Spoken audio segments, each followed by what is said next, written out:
Kibra, one of the few areas where a railway line passes right across crowded human settlement.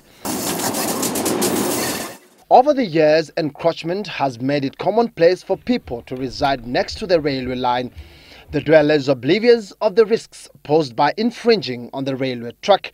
Now, it is structures like these and these that dangerously house families and businesses along the railway line that prompted the mooting of the relocation action plan by the Kenya Railways. Now, that initiative seeks to relocate 30,000 households by September next year. But if the situation on the ground is an indication to go by, then the plan is bound to face some challenges. And that's because a section of residents here are opposed to plans to first move them to these temporary structures before being relocated to the permanent ones shortly thereafter.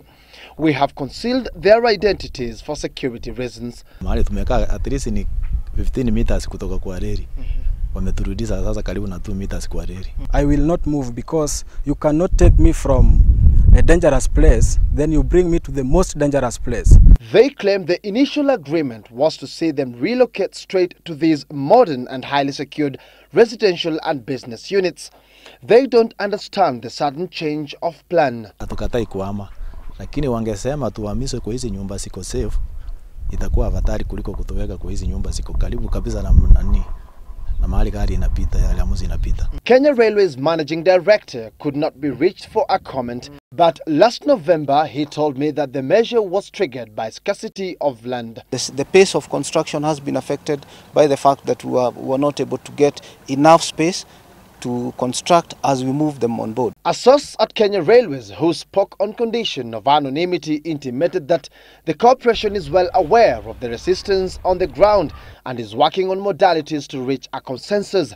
Through a text message, the source points that resistance is being fueled by a rowdy group dubbed the Langata Youth Network, comprising of non-affected individuals whose aim is to halt the project. The text further reads that close to 335 people affected by the project have been relocated to the temporary structures in parts of Kibra, including 24 from Kianda areas. 92 more are set to be relocated from tomorrow, Friday the 2nd of January. But will those aggrieved by the current plan welcome the idea? Mahali tuko hata gari ya mozi kibita tuko juu. Na mahali hizi wametuleta iko chini, hata gari kiteresa tu kidogo.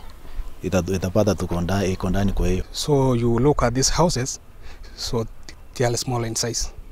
So assuming somebody you have a family, so a wife, so and 4 kids, so you can't be comfortable in these rooms.